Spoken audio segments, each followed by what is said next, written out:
गोटे राति निर्माण होइथिला एही शिव मंदिर। रातिरे आरंभ होई सकाळे होइथिला शेष। मंदिर को तोलिथिले भूत पिशाच। आदेश देइथिले स्वयं महादेव।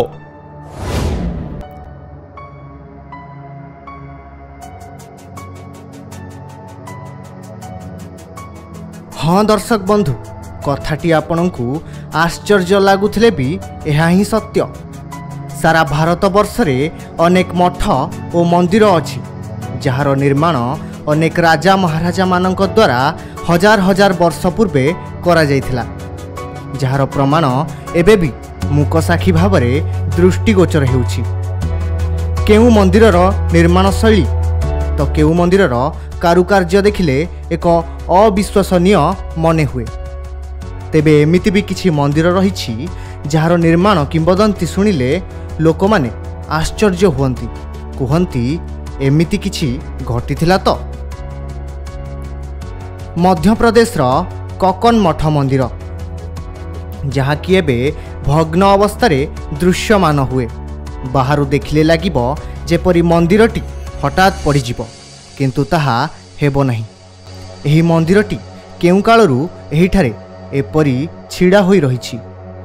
मध्य प्रदेश रो मुरैना जिल्लार सिहोनिया रे अवस्थित अछि एही मंदिर। मंदिर को नहीं अनेक लोक कथा रहिछि। कुहा जाए भगवान शिवंक आदेश क्रमे भूत माने एठारे गोटिए रातिरे मंदिरटी को निर्माण करथिले। तेबे मंदिर काम हेउ हेउ सकाळ होई जाइथिला एवं मंदिर काम अधारे बंद होई जाइथिला। एही मंदिर को भूत मानक मंदिर बोली मध्य कुहा जाए। तेबे मंदिरर काम अधा होई रहिथिबा बेले एहा पछरे केते सत्यता अछि ताहा जणा पड़ी नहीं।